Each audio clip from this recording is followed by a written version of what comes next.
오늘 하나님의 말씀 누가복음 15장 8절로부터 10절까지 함께 보겠습니다. 우리 길지 않은 본문이니까 오늘은 같이 한 목소리로 봉독해 보겠습니다. 자, 읽겠습니다. 시작.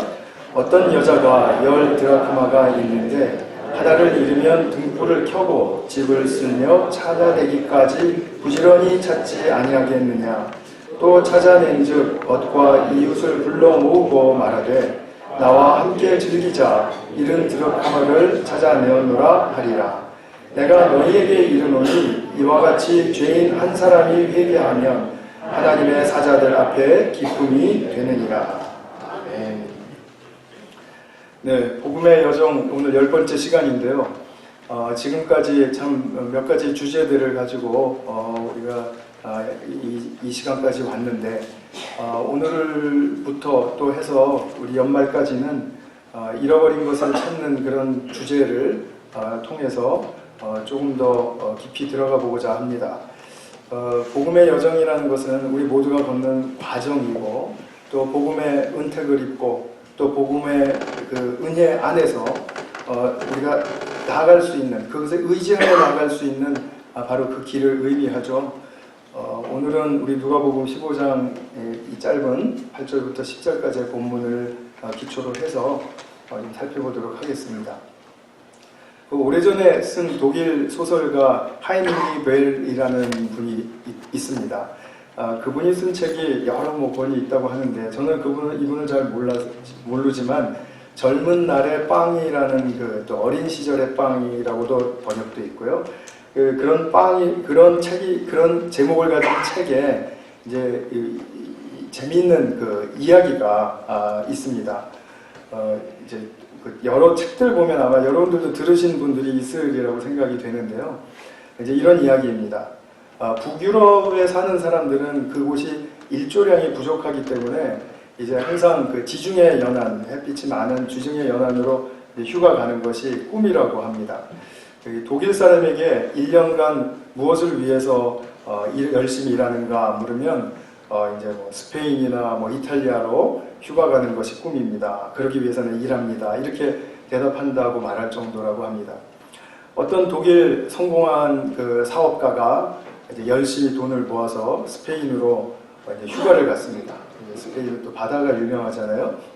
그래서 아름다운 바닷가에 갔더니 허름한 젊은 어부가 긴 창이 넓은 모자를 푹 눌러쓰고 이제 배 위에서 그 바다를 막 이렇게 여유롭게 이제 즐기고 있는 것을 보았습니다. 이 신사는 자기가 열심히 일해서 이 바다에 온 것이 너무 자랑스럽고 그래서 보는 것마다 너무 좋은 거예요. 그래서 사진도 찍고 하다가 결국 이 젊은 어부에게 가서 물었습니다. 오늘 고기 많이 잡았습니까? 네, 많이 잡았습니다. 얼마나 잡았습니까? 대구 6마리와 고등어 20마리 정도 잡았습니다. 와, 많이 잡았네요. 그런데 지금 오전 10시밖에 안 됐는데 이 정도 잡았으면 오늘 하루 종일 일하면 서너 배는 더 잡을 수 있겠네요. 그랬더니 나는 충분히 잡았기 때문에 일하러 나갈 계획이 없습니다. 이렇게 얘기를 하는 것입니다. 그러니까 이 사업가의 이제 자기의 기질이 있잖아요. 왜 놀아? 일해야지. 이제 이런 식이겠죠. 그래서 아니 왜 더 잡을 수 있는데 더 안 나갑니까? 그랬더니 그 고기 더 잡아서 뭐 하게요? 물었습니다. 그랬더니 사업가가 하는 얘기가 당신도 나처럼 열심히 일해서 돈을 많이 벌어서 훈제 공장을 그런 사업을 하나 크게 벌릴 수 있지 않겠어? 그랬더니 훈제 공장 차려서 뭐 하게요? 그러면 내가 그 훈제 공장 차려서 성공하면 직원들에게 그 공장 맡기고 이렇게 나처럼 이렇게 휴가 와서 아름다운 바다를 즐길 수 있지 않소? 그랬더니 이 어부가 정말 짜증난다라는 그 눈초리로 이런 말이 있는지는 모르겠습니다. 눈초리로 쳐다보면서 하는 말이 이보시오. 지금 내가 뭐 하고 있다고 보이시오? 라고 되물었다는 것입니다. 젊은 어부는 이미 바다를 다 가지고 있었어요. 신사는 돈을 벌어야 자기가 누리는 이 행복을 살 수 있다라고 믿었어요. 이 두 가지의 차이점을 보십니까? 이 풍자 속에서 신사의 문제는 무엇일까요? 자기가 얻은 행복을 어부는 이미 얻었다라는 것을 보지 못했다라는 것입니다. 저 같으면은 그렇게 놀러 갔을 때 거기서 일하고 이렇게 여유롭게 바다를 즐기고 있는 어부들을 보면 나도 여기서 살고 싶다 이런 생각이 들 것 같은데 모르겠습니다. 또 거기 가보면 제가 또 어떤 생각으로 바뀔런지는. 그러나 어쨌든 이것은 신사의 문제였죠. 행복을 돈 주고 살 수 있다라고 믿었던 거죠. 그러나 자기에게 주어진 어떤 것, 독일에서 살 때 자기의 삶에 대한 어떤 것, 그것은 이보다 덜한 행복이었을까요? 원래 덜한 행복이 있고 더한 행복이 있는 것일까요? 정말 우리가 이 두 사람을 비교할 때 뭔가 좀 잘못됐다라는 것은 알겠는데 근데 명쾌하게 뭐지? 하는 것을 곰곰이 생각해보면 참 어려운 그런 토픽이 됩니다. 한번 집에 가셔서 잘 생각해 보십시오. 자기가 돈을 벌어야 이렇게 행복을 살 수 있다라고 믿었던 그 믿음이 어부의 행복을 못 보게 한 거죠. 아직도 자기보다 못한 사람이라고 본 것이고 그 사람은 아직 아니라고 본 것이죠. 참 행복과 또 우리에게 주어진 그 모든 것들의 참 가치는 우리가 이렇게 이 신사처럼 사는 것일까요? 아니면 어부에게 있어서와 같이 주어진 것일까요? 주어진 것을 또 발견하는 게 중요하다고 봅니다. 그 어부로 일하면서도 늘 자기를 비하하고 나는 이렇게 시골 어촌에서 이런 정도의 일밖에 못하고 산다고 그리고 자기를 비관하면서 살았다면 이 사람도 또한 그 독일 신사와 똑같이 자기에게 주어진 행복과 가치를 찾지 못한 사람이죠. 그죠? 이 세상에서의 양식은 조금 두 사람이 다르게 보일지 몰라도 본질은 똑같은 거죠. 그러나 어부에게는 자기가 주어진 것이 행복이라는 것을 분명히 발견했고 그것을 누리고 있는 사람으로서 그 성공한 사업가에게 되물을 수 있었다는 것. 참 어떤 면으로 보면 참 통쾌한 이 진리가 여기에 숨겨져 있는 것 같습니다. 사람은 무언가 소중한 것을 하나를 잃었기 때문에 자기가 바라보는 이 가치관과 안목이 변질될 수가 있습니다. 가리워질 수가 있고요. 그리고 그것이 부패할 수가 있습니다. 복음의 여정을 걷는 우리가 우리의 삶 속에서, 내 삶 속에서 오늘은 좀 개인적인 측면에서 좀 많이 생각해 보시기 바랍니다. 내 삶에 주어진 여러 가지 것들 중에서 무엇을 잃었는가, 그리고 나는 그것을 진정 찾기를 원하는가의 문제에 있어서 좀 함께 생각해 보는 시간이 되었으면 좋겠습니다. 먼저 누가복음 15장, 오늘 본문이 딱 중간에 들어가 있는데요. 누가복음 15장에는 세 가지 재미있는 이야기가 들어가 있습니다. 예수님의 비유의 말씀입니다. 첫 번째 것은 무엇이냐면 3절부터 7절까지 길 잃은 양을 찾는 목자의 이야기입니다. 그러니까 한 마리를 찾는 것이죠. 그러면 꼭 묻는 사람이 있습니다. 99마리는 중요하지 않습니까? 뭔가 좀 꼬인 것 같아요. 제가 보기에는. 꼬이지 않고서야 어떻게 그것을 그렇게 물어보고 싶을까 하는 생각이 듭니다. 기분 나쁘세요? 이런 산술적인 생각은 성경의 이야기를 이해하는데 전혀 도움이 되지가 않습니다. 그래서 만약에 우리가 자녀가 5이 있는데 한 아이가 무척 아파요. 그럼 그 아이를 집중해서 돌봐줘야 되지 않습니까? 그러면은 남은 내 자녀가 우리는 중요하지 않습니까? 이렇게 지금 물어볼 판입니까? 그런 거 아니잖아요. 그런 거와 같습니다. 한 아이가 아파서 치료와 돌봄이 필요하다는 것은 우리 가족이 모두가 해야 할 일인 것이죠. 그래서 한 마리 양은 목자에게 그토록 중요한 것이라는 것입니다. 이유는 하나이죠. 왜 중요합니까? 목자와 양의 관계가 이루어져 있고 형성되어 있기 때문이죠. 관계가 없으면은 뭐 또 길을 잃고 저기 나가서 뭐 어떻게 방황을 하든지 그거는 뭐 문제가 안 되겠죠. 그러나 나와 관계가 있기 때문에 목자에게는 양이 너무나 소중하다는 것입니다. 한 마리의 양도 소중하다는 것입니다. 그 양의 가치가 함께 누려져야 되기 때문이죠. 두 번째 이야기는 8절에서부터 10절까지 오늘 읽으신 본문입니다.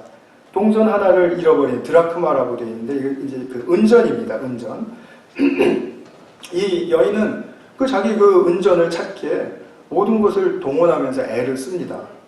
등불을 켜고요. 또 집을 열심히 쓸어냅니다. 그래서 먼지를 쓸어서 숨겨졌을 그 은전을 이제 부지런히 찾습니다. 그리고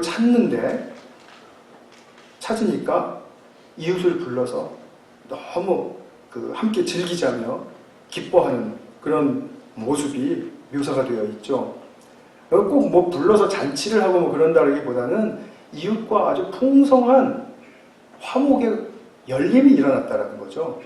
그죠? 굉장히 부유한 관계가 서로 이렇게 축복으로 주어지게 되었다는 것입니다. 그래서 함께 즐기자며 기뻐한다라는 게 바로 그런 의미이죠. 자, 세 번째 이야기는 유명한 기다리시는 아버지와 두 아들 이야기입니다. 이 본문은 이제 올해 마지막 주일에 30일이 되겠습니다.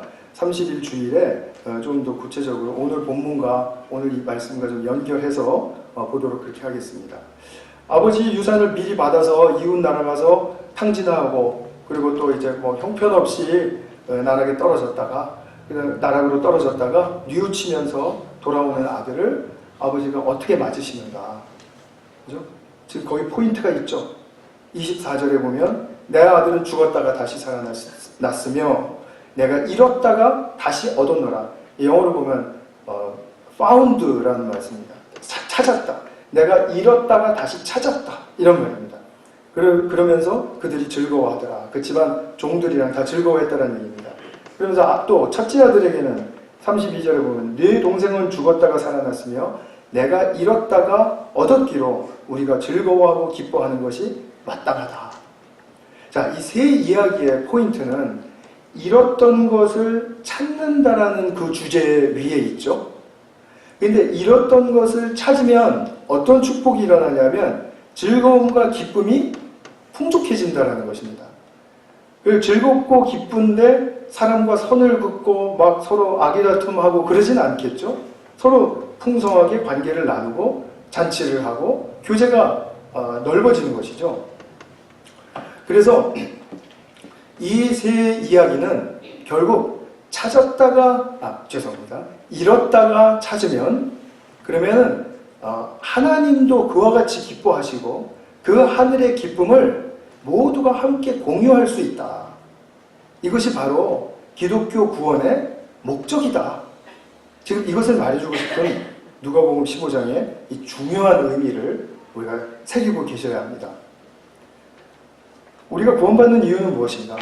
구원받아서 그냥 구원받는 생명을 얻었다. 그것이 말로만 그렇게 된다는 게 무슨 의미가 있습니까? 아무런 의미가 없죠. 그렇죠? 내가 구원받았기 때문에 실질적인 기쁨이 있어야 된다는 거죠. 자, 기쁨은 제가 늘 뭐라고 풀어서 말씀을 드리고 있습니까? 삶의 활력이다. 내 삶을 긍정적으로 나아가게 하는 활력이다. 힘이라는 거죠. 그죠? 그래서 기쁨이 있다는 말은 내가 그냥 감정적으로 즐겁고 많은 그런 의미가 아니라 내 삶을 실질적으로 용기 있게 하고 더 달려가게 하고 그리고 더 적극적으로 변화시키는 그런 기쁨의 힘을 이야기하는 것입니다. 그렇기 때문에 성경에서 말하는 구원의 목적은 바로 하나님 아버지의 또 삼위 하나님의 그 기쁨에 동참하고 같이 공유하는 것이다. 이것이죠. 예수님이 그러한 이유로 이 땅에 오셔서 잃어버린 자를 찾으신다는 말씀을 하시는 것입니다. 누가복음 전체의 딱 핵심 요절을 하나 꼽으라 그러면 19장 10절의 말씀입니다. 19장 10절의 말씀은 아주 간단하게 딱 우리에게 전해지고 있습니다. 인자가 온 것은 잃어버린 자를 찾으려 함이니라. 그렇게 말씀을 하세요. 잃은 것을 찾는 것은 지금 우리 복음의 여정에서 굉장히 중요한 그런 의미를 갖습니다. 그래서 이 기쁨의 그 풍족함으로 들어가는 우리 잃은 것을 찾는 삶, 그것이 바로 우리에게 어떤 더 구체적인 의미로 다가와야 하는가, 그것을 좀 더 살피도록 하겠습니다. 그럼 두 번째로 보고 싶은 것은 잃은 드라크마의 의미입니다. 도대체 어떤 가치가 있는 은전이냐, 이런 말씀이죠. 드라크마 10개 중 1개의 의미가 무엇입니까? 10%입니까? 그렇게 산술적인 생각은 이해에 도움이 안 된다고 말씀을 드렸죠. 그런 의미가 아닙니다. 그런 의미가 아니고, 이 또 특별히 1개가 다른 9개와 뭐 차별이 있고 그렇기 때문에 더 열심히 찾아야 합니까? 그런 것도 아닙니다. 이 10개는 각각 다 동일한 가치를 지닌 은전들입니다. 그 중에 하나가 없어졌다는 거죠. 그러면 1개를 잃었기 때문에 지금 절박해진 것은 뭐냐면 균형이 깨진 상태가 되었다는 것입니다. 조화를 이루지 못한다는 것이고 온전해지지 않는다라는 뜻입니다. 기독교 구원은 온전성을 추구합니다.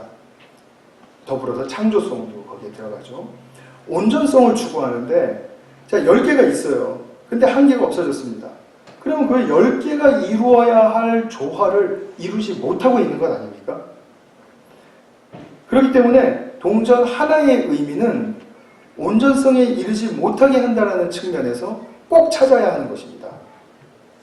반드시. 그러니까 10개의 은전 하나하나는 각각 그 온전성을 이루는 데 있어서 중심적인 가치를 다 가지고 있는 거죠. 우리가 생각할 때는 10개가 있으면 하나만 중심이고 9개는 주변이다라는 그런 사고가 우리에겐 참 많아요.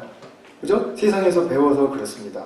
그러나 10개가 다 중심이다 라는 그러한 사고로 전환하는 것은 성경을 이해하는 데 매우 도움이 됩니다. 이런 이해는 그런데 우리 일상에 너무나 많습니다. 너무나 많습니다. 예를 들어서 이제 돼지불고기를 이제 요리를 한다고 해보세요. 그럼 돼지불고기 양념에 들어가야 되는 것이 무엇인가요? 전 잘 모르니까 한번 말씀해 보세요. 고추장 말씀하셨고, 또 간장, 또 마늘, 또 돼지고기 큰 거 놓칠 뻔했네. 그 다음에 아무리 설탕 싫어하셔도 돼지불고기에 설탕은 조금 들어가야 되죠. 설탕 안 들어간 돼지불고기는 맛이 떨어지죠. 제맛이 안 나죠. 제맛이 안 납니다. 무슨 말입니까? 돼지불고기로서 온전하지 않다는 얘기죠. 온전성이 없습니다. 양념 중에 하나만 없어도 돼지불고기는 제맛을 낼 수 없어요. 온전하지 않아요. 하나만 없어도. 자꾸 설탕 넣어야 된다는 것에 대해서 반감을 가지고 계시는 분들이 이렇게 있는 것 같은데, 뭐 다른 거 넣으세요. 뭐 매실액을 넣으시든지 모르겠습니다. 제 전화 넣는 거 있는데 그게 기억이 안 나네요. 항상 잊어버립니다.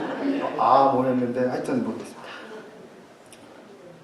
그러니까 우리가 꼭 들어가야 할 것이 안 들어가면은 전체적인 조화를 깨버리지 않습니까? 그걸 이야기하고 싶은 거니까 너무 설탕에 붙들려 있지 마세요.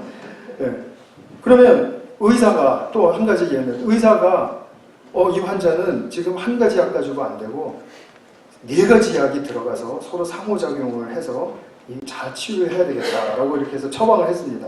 근데 한 가지 약을 자꾸 빼먹고 환자가 안 먹는다라든지, 난 3개나 먹는데 근데 왜 이걸 또 먹으라 그러는 거야? 충분하게 먹는 거 아니야? 이러면서 먹으면은 그 사람이 치유가 될까요, 안 될까요? 그렇게 처방된 그런 그죠? 처방전에서는 하나를 빼뜨리면 치료가 안 되죠.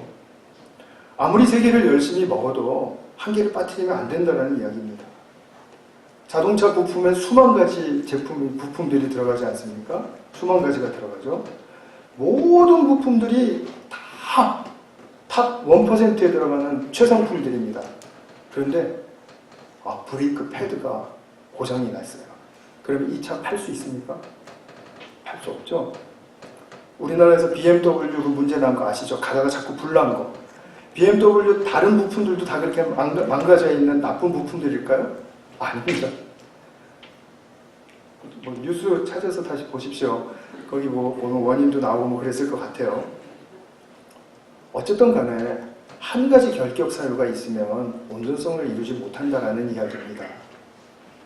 10개가 이루어야 하는 그 온전성을 한 개가 빠져서 못 이루기 때문에 그 온전함에 대한 자신의 바람, 그리고 그것에 대한 의욕과 또 그것을 이루고 싶은 자기의 갈망, 이런 것들이 그 여인의 마음속에 굉장히 지금 막 동기부여가 되었던 것이죠. 하나님 나라에서는 이 원리가 앞섭니다. 하나님께서는 이 세상에 당신이 지으신 피조물 중에 하나도 잃어버리지 않기를 원하십니다. 하나님 나라를 구성하는 사람들에게 있어서는 특별히 그러합니다. 그래서 예수님께서는 이 땅에 오셔서 하나님 나라를 심으셨고 또 지금도 현재 우리와 함께 하시면서 하나님 나라를 또 세워가고 확장하고 심화시켜가고 계시죠. 그죠? 우리의 삶에서, 우리의 교회에서, 우리의 가정에서 이루어져야 할 그 하나님 나라의 확장과 심화, 그것을 지금 우리는 동참하고 있는 것이죠. 그럴 때 우리의 삶에 주어진 것은 더 중요한 것, 덜 중요한 것, 그것이 없다라는 이야기입니다. 물론 불필요한 것들, 부정적인 것들, 그런 것도 다 짊어지고 있으면서 이것도 필요하군요. 그렇게 말씀하실 필요는 없습니다. 지혜롭게 들어주시기 바랍니다. 그래서 지금 이 잃어버린 동전이 이 여인에게 그와 같았다는 것이고, 이 없어진 그 은전 때문에 자기의 삶의 중심이 잃어버려진 것이고, 또 삶에 대한 확신이 결여된 것이고, 그래서 자기 삶에 대한 온전함이 이렇게 잘 채워지지도 않고, 그것을 잘 경험할 수도 없고, 그러니까 자기 인생의 제맛을 자기가 잘 느낄 수가 없다 이 말이죠. 그래서 지금 이 잃어버린 은전 때문에 자기의 온전성이 결여되어 있다라는 그 사실을 상징하는 가르쳐주는 이야기다라고 우리가 이제 보아야 됩니다. 굉장히 중요한 포인트가 여기 있습니다.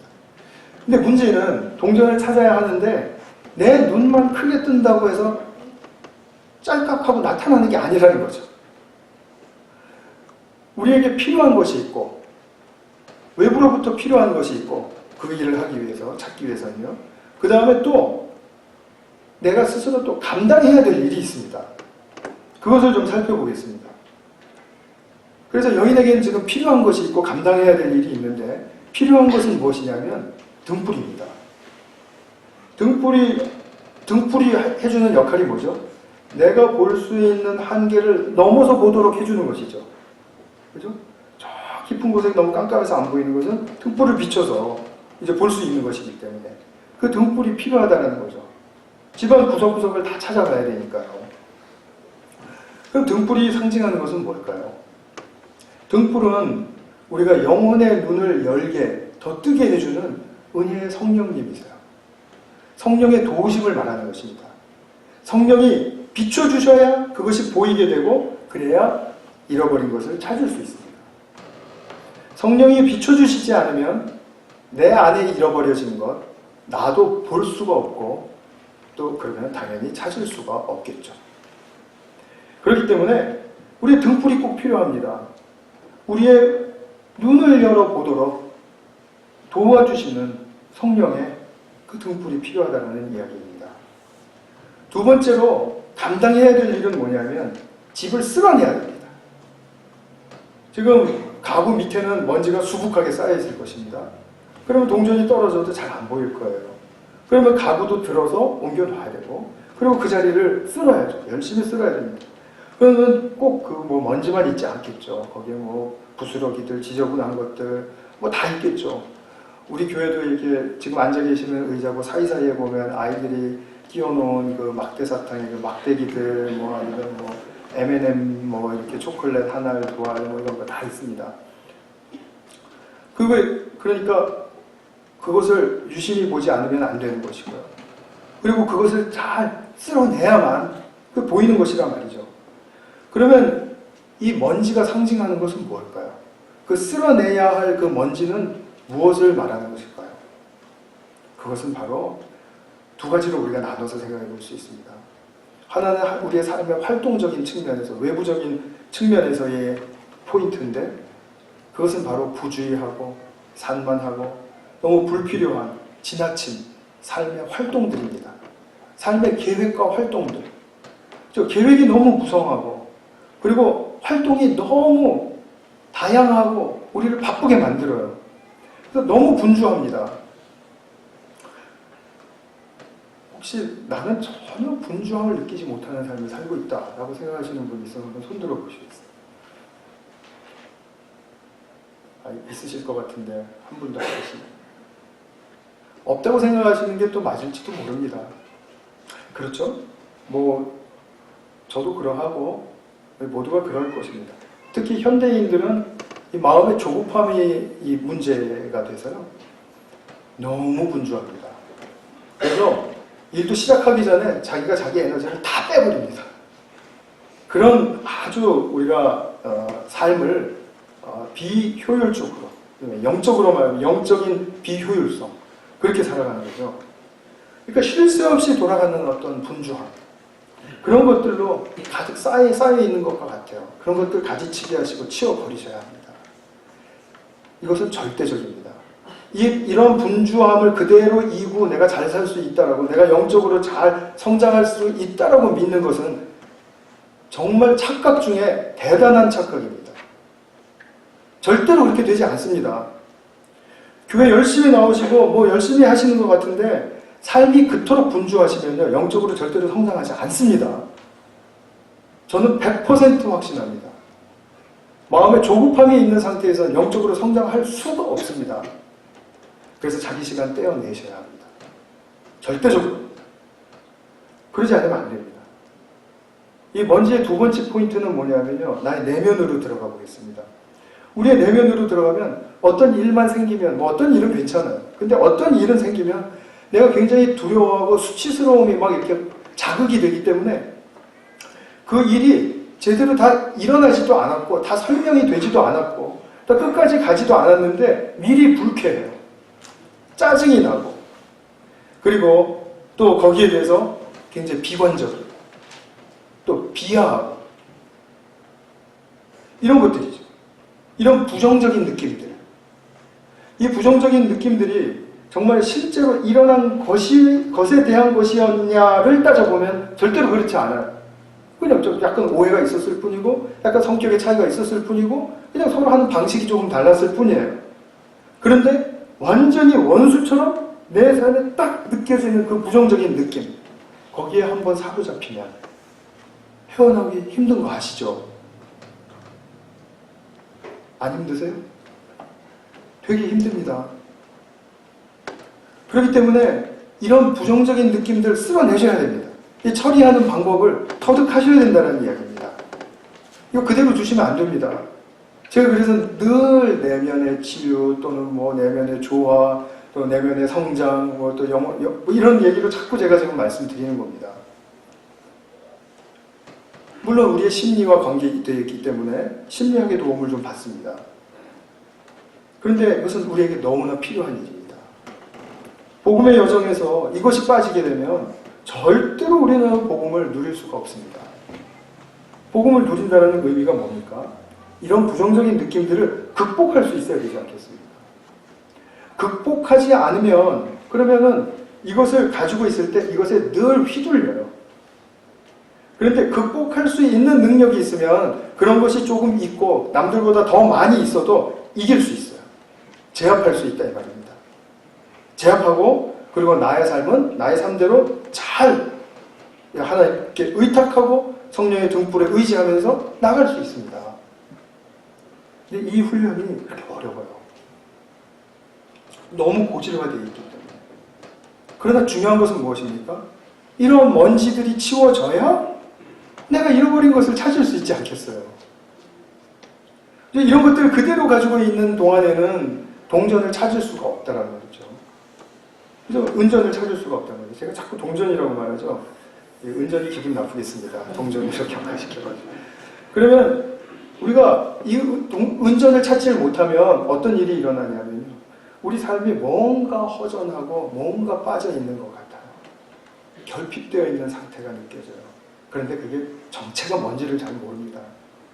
그래서 그러한 것에 시달리다가 은전을 찾게 되면 그러면은 채워지는 것 같은 느낌이 든다.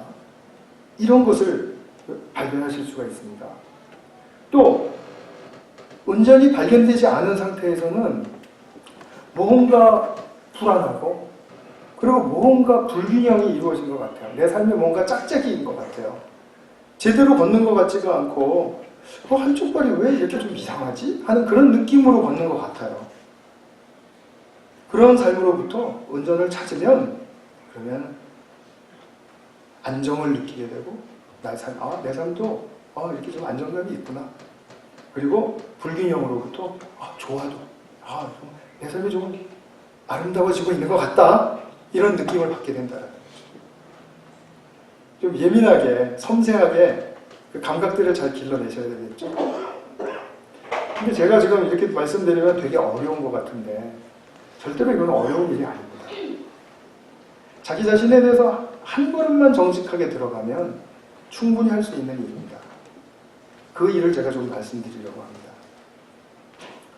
이렇게 은전을 잃어버렸을 때 결핍됨이나 불안이나 불균형으로부터 또 채워지는 느낌, 안정된 느낌, 그리고 조화를 이루는 느낌으로 내 삶이 그 길을 가고 있다면 그 길은 바로 나의 나됨을 걷고 있는 길입니다. 무슨 말씀인지 이해되시죠? 네. 나의 나됨을 걷고 있는 길이에요. 예수님은 내가 나 되기를 원하세요. 예수님의 제자로서 나의 나됨이 되기를 원하세요. 그래서 잃어버린 은전을 찾는다라는 말은 나의 나됨을 잘 피워낼 수 있는 길을 터득했다라는 뜻입니다. 우리가 인생은 사람의 됨됨이의 측면에서 볼 때 그 사람의 사람됨은 속에 채워지고 그리고 그것이 잘 무르익고 그것이 밖으로 나타나는 마치 이 싹이 돋는 그 식물처럼 밖으로 나타나는 그런 힘이 내재적으로 이렇게 잘 연그러져 있을 때 피어나는 모습으로, 피어나는 방식으로 사람의 됨됨이가 이루어지게 되어 있습니다. 근데 이 말은 굉장히 생소하게 들리실 분들이 많을 거라고 저는 생각합니다. 왜냐하면 우리는 사람의 됨됨이를 뜯어 고쳐서 사람됨으로 만들어야 된다라고 그렇게 배워왔기 때문입니다.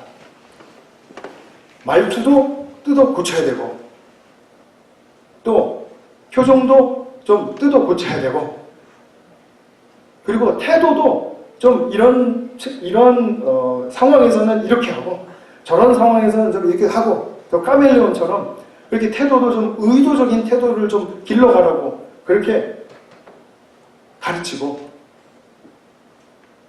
그리고 특별히 이 사람에게는 누구나 다 조종에 대한 욕구가 있습니다. 내 마음대로 하고 싶은 욕구가 있다 이 말이죠.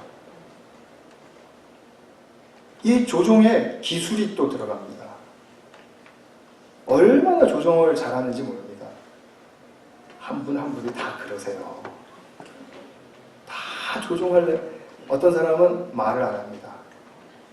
조종하는 겁니다. 어떤 사람은 삐집니다. 조종하는 겁니다. 어떤 사람은 화냅니다. 조종하는 겁니다. 어떤 사람은 막 미친 듯이 뭘 써내고 뭐 이렇게 발표하고 뭐 발표한다라는 게 자기 SNS 뭐 이런 데다가 이렇게 올리고 뭐 그런 다 그 조종하려고 하는 욕구 때문입니다.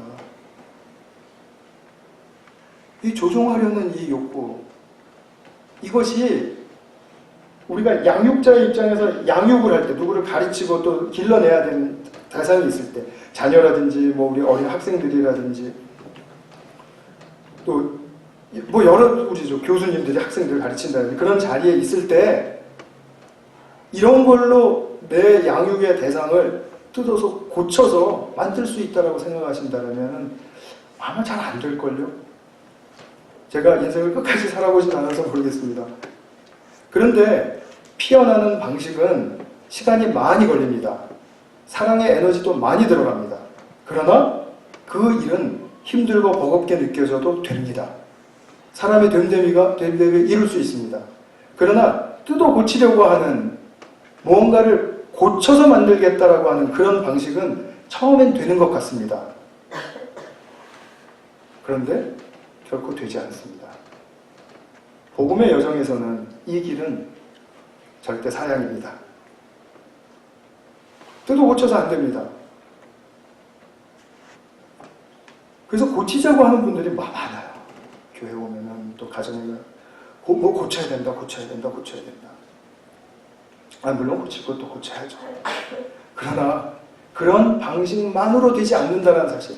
더 중요한 것은 내면에 채워지고 연그러져서 피어나는 방식으로 사람 됨됨이, 또 교회됨, 또 사회됨, 이 세상의 세상됨, 그것이 이루어진다는 사실을 아셔야 됩니다. 꽃을 기르실 때 양분을 주지 않고 겉에만 계속해서 예쁘게 보여야 되는데 시킨 것에다가 이렇게 페인트 칠하고 또 찢어진 거 이렇게 교묘하게 꼬매가지고 이렇게 또 다시 다듬어서 이렇게 해놓으면 그 꽃이 건강한 건가요? 결국은 사라지지 않습니까? 그런 것일 것 같아요. 양분을 잘 주고 물을 잘 주고 햇빛도 잘 쐬게 해줘야 속에서부터 피어나는 게 있는 것이죠. 사람도 그렇다라는 것입니다. 세상이 다 그렇다라는 것입니다. 한번 잘 생각해 보십시오. 그런 방식이 진리의 길입니다. 그러면 우리가 이제 잃어버린 그 은전, 이렇게 중심성 있는 그 은전을 찾아야 되는데 이것이 찾아가는 그 진리의 길에 대한 확신이 충만해서 자기의 삶을 걸어갈 때 그때 무엇이 이제 선물로 주어지냐면 거기서 기쁨이라는 선물이 주어진다는 얘기죠. 그러니까 우리는 잃어버린 중심, 잃어버린 은전을 찾는 삶을 부단히 훈련하고 또 연습하고 익숙해져야 한다는 거죠. 그러면 저와 여러분들의 삶에서 잃어버린 은전은 무엇입니까? 잃어버린 중심은 무엇입니까? 여기는 답은 있습니다. 그러나 저마다 다 다른 답을 가지고 있습니다. 그렇겠죠, 당연히. 제가 잃어버린 것을 우리 성도님들도 잃어버렸다고 말할 수 없는 거잖아요. 성도님들이 잃어버린 것을 제가 또 잃어버렸다고 그렇게 단언하거나 확신할 수 없는 것이지 않습니까? 다 다른 것을 잃어버렸습니다.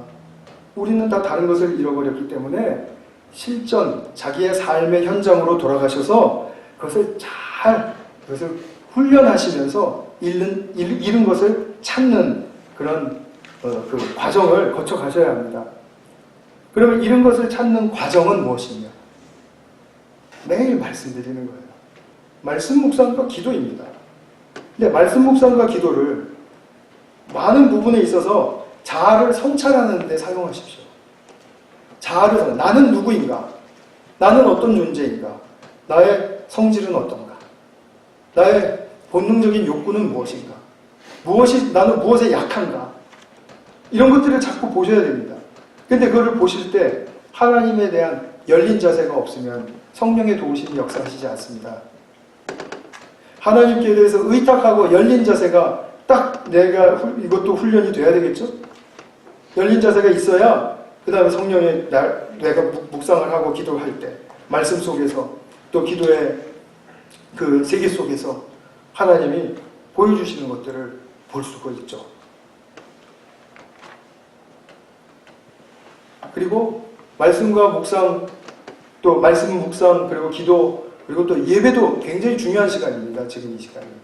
이것은 하나님께 영광을 돌리기 위해서 내 자신을 성찰해야 할 시간, 그 부분이 몫이 굉장히 크게 주어져 있습니다. 그래서 그냥 좋은 말씀만 듣는 게 아니라, 그죠? 정말 내게 필요한 말씀이 싫더라도, 쓰더라도 받으셔야 하는 거죠. 그런데 예배를 드릴 때도 하나님께 열린 자세로 나의 자신을 들여다보는 그런 훈련이 되셔야 하고, 또 섬길 때도 마찬가지입니다. 다른 상대를 통해서 나를 비춰봐야죠. 그것이 되게 중요한 문제이거든요. 그래서 이것이 지금 이루어져야 됩니다. 그 다음에 봉사도 마찬가지입니다. 봉사. 섬기는 문제에 있어서도 이건 내 자신이 내가 나처럼 섬기면 됐지 뭐. 이 정도면 됐지. 물론 그 정도면 다 되셨어요. 그런데 그러한 방식으로는 섬김을 통해서 내 영혼의 성장이 일어나지 않는다는 거죠. 내가 섬기고 봉사하는 것을 통해서 늘 기억해야 할 것은 내가 나를 어떻게 드리고 있는가. 내가 드리는 부분에 있어서 나는 특별히 무엇을 아까워하고 무엇을 드리는 데는 나는 괜찮고 그리고 나는 이것을 드림으로써 무엇을 또 원하고 바른 것을 원하셔야 합니다. 그래서 성경에서 경고하는 것은 사람의 인정이나 칭찬에 너무 목매달지 말아라 그런 말이잖아요. 하나님으로부터 오는 상을 기대해라 이런 뜻이지 않습니까? 그러니까 내가 기대해야 될 것은 하나님으로부터 받을 그런 어떤 영적인 리워드, 그죠? 보상 그것을 바랄 수 있어야 되는 것이고요. 그렇기 때문에 봉사를 통해서 내가 그것을 훈련해가지 않으면 이것도 우리가 참 영적으로 터득하기가 어려운 거죠. 그러면은 내가 잃어버린 것은 어디서 찾습니까? 지금 잃어버린 것을 찾는 방법을 말씀드렸습니다. 잃어버린 것을 어디서 찾습니까? 이거는 일단 크게 그림을 좀 잡아보시는 게 도움이 될 것 같습니다. 우리 모두에게는 가정이라는 그죠? 존재가 있죠. 교회라는 존재가 있죠. 또 직장이라는 존재가 있죠. 또 크게는 사회라는 존재가 있죠. 자, 그러면은 가정과 교회와 직장과 사회를 크게 이렇게 나누어 보세요. 나누어서 나는 지금 무엇이 잘 안 되고 있는가? 가정 참 좋다. 이 사회도 뭐 잘 굴러가는 것 같다. 근데 교회가 좀? 아니면 직장이 좀? 그러면 내가 잃어버린 것이 거기에 있다는 얘기겠죠. 그죠? 그럼 거기에 대해서 한번 또 더 깊이 들어가 보는 것입니다. 거기서 맺고 있는 관계들을 생각해 보세요. 관계. 다른 게 아니고 내 능력과 아니면 나의 무슨 방식과 내 외모와 이런 것들 보는 게 아니라 관계를 보시는 겁니다. 항상 영적인 측면은 관계를 성찰하는 데 있습니다. 그러면 내가 교회에 만약에 좀 약간 문제가 있다. 내게는 그렇다. 그렇다면 내가 교회 안에서 하나님과 관계가 문제가 있나? 사람들과 관계가 문제가 있나? 내가 섬기는 어떤 봉사와 관계 문제가 있나? 아니면 목장? 더 구체적으로 많이 들어가 볼 수가 있겠죠? 자, 그러면은 그런 과정 속에서 이해가 되는 건 있죠. 우리의 모든 관계는 굴곡이 있지 않습니까? 근데 유독 이 바닥에 떨어졌을 때, 이 굴곡이 있는 가운데 바닥에 떨어졌을 때 내가 너무 힘들어하고 내가 너무 나를 상하게 하고 정말 이것 때문에 붙들려가지고 일도 안 되고 잠도 잘 안 오고 이렇다면은 이것은 바로 거기에 문제가 잃어버린 것이 있다고 볼 수 있겠죠. 그죠? 좀 동의 좀 해주세요. 끄떡끄떡. 그러면은 우리가 그런 부분들에 대해서 이제 아까 말씀드린 묵상과 기도와 이런 부분들, 그죠? 목매다셔야죠. 이거 안 하면서 이거는 따로 별개의 문제로 취급하면서 나는 예배드리고 기도하고 다 하고 있다. 이거 아니지 않습니까? 그런데 이런 일들을 통해서 우리가 조금 잘 생각해 보시는데 제가 스크린에 비춰진 거랑은 조금 좀 빨리 나가겠습니다. 일의 문제도 있습니다. 우리 직장 일을 말하는 것입니다. 직장의 일 또는 가정의 일 또는 교회의 일을 소명으로 생각하지 못하면 절대로 기쁨은 없을 것입니다. 그냥 내가 땜질하는 내가 때워야 되는 그런 일로 생각한다면 절대로 기쁨이란 없습니다. 그렇기 때문에 나의 가정과 또는 직장과 여러 군데에서 교회에서 내가 소명으로 느끼고 있는 일이 무엇인가? 느끼지 못하고 있는 일은 무엇인가? 잃어버린 거죠. 또 중요한 부분 하나 제가 말씀드리겠습니다. 나와만 관계되어 있는 영역이 있습니다.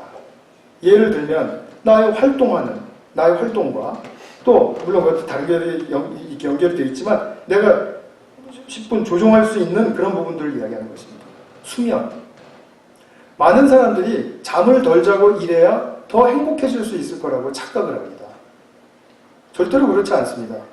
어떤 사람에게는 4시간만 자도 충분한 사람이 있지만 어떤 사람에게는 8시간, 9시간을 자야 충분한 사람이 있습니다. 그럼 이건 사람들에 따라서 다 다른 문제거든요. 그렇기 때문에 이 부분에 있어서는 자기가 자기를 잘 이끌어갈 수 있는, 내가 이 부분에 있어서 잃어버려지지 않았나 하는 아주 단순한 문제죠. 내가 수면의 문제에 있어서 잃어버린 것이 있다면 어떻게 해야 될까요? 그러면 수면을 잘 채울 수 있도록 시간을 좀 일찍 채워서 일찍 주무시든지 아니면 멜라토닌을 사서 드시든지, 그렇죠? 이렇게 하면서 좀 확보를 하셔야 되고요. 섭식도 마찬가지죠. 누가 컨트롤 해주지 못합니다. 아무리 좋은 거 갖다 줘도 내가 뒤에 돌아가가지고 그냥 설탕 싫어하시니까 설탕 있는 거 막 들이 먹고 그리고 지방질만 찾아서 먹고 막 그렇게 하면은, 또 탄수화물만 디립다 또 먹고 막 그렇게 하면은, 그러면 그거는 자기 몫이지 않습니까? 자기가 조정해야 되는 거잖아요. 이것도 되게 중요한 문제입니다, 사실은. 영적인 측면에 있어서 이것이 간과될 수 없는 문제라고 저는 봅니다. 먹는 거 자기가 먹고 싶은 거 다 먹으면서 내가 영적이다. 이럴 수 없습니다. 특별히 육체적으로나 정서적으로나, 영적인 것은 지금 관계적인 거 설명드렸으니까 관계적인 측면에서 자신을 돌보는 일이 무척 중요합니다. 모든 사람들이 필요하지만 특별히 사람을 돕고 섬기는 직업에 있는 분들, 말하자면은 우리 선생님들이라든지 또는 의사, 간호사라든지 소방서 대원이라든지 경찰이라든지, 그죠? 또 교수님이라든지 또 저 같은 목사라든지 이런 사람들에게는 특별히 자기 나름대로의 셀프 케어하는 방식이 확실해야 합니다. 나는 이것을 한다, 이럴 때 나는 내 자신이 회복된다라는 것을 찾으셔야 돼요. 이거 잃어버린 것 중에 하나입니다.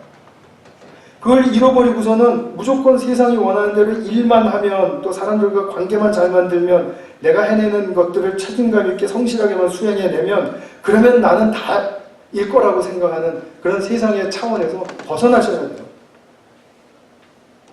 그래서 셀프케어는 무엇이 셀프케어가 되겠습니까? 음악을 좋아하셔서 그 음악을 들으면 회복이 되는 분들이라면 30분이나 1시간이나 음악 듣는 시간을 확보를 하세요. 산책을 통해서 이 셀프케어가 된다면 산책을 통해서 하세요. 이런 것들을 잘 발견하고 하셔야 된다는 거죠. 독서가 필요하신 분은 독서를, 여행이 필요하신 분은 매일 여행을 갈 수 없으니까 1년에 한두 번 계획을 탁탁 세워서 하세요. 그렇게 하시면 됩니다. 뭘 배우고 싶으면 뭘 배우세요. 근데 과유불급이라는 말 아시죠? 너무 지나치게 되면 다른 부분에 있어서 또 잃어버리는 게 생깁니다. 그렇기 때문에 적절한 선에서 잘 하실 수가 있어야 됩니다. 이런 것들은 우리가 훈련해야 길들여집니다. 훈련하지 않으면 길들여지지 않습니다. 그런데 하루아침에 이루어지는 것을 훈련이라고 말을 하지는 않지 않습니까? 훈련이라는 말 자체가 포함하고 있는 것은 긴 시간이 필요하다는 것이고 내가 애써야 된다는 거죠. 그리고 도움이 필요하다는 거죠.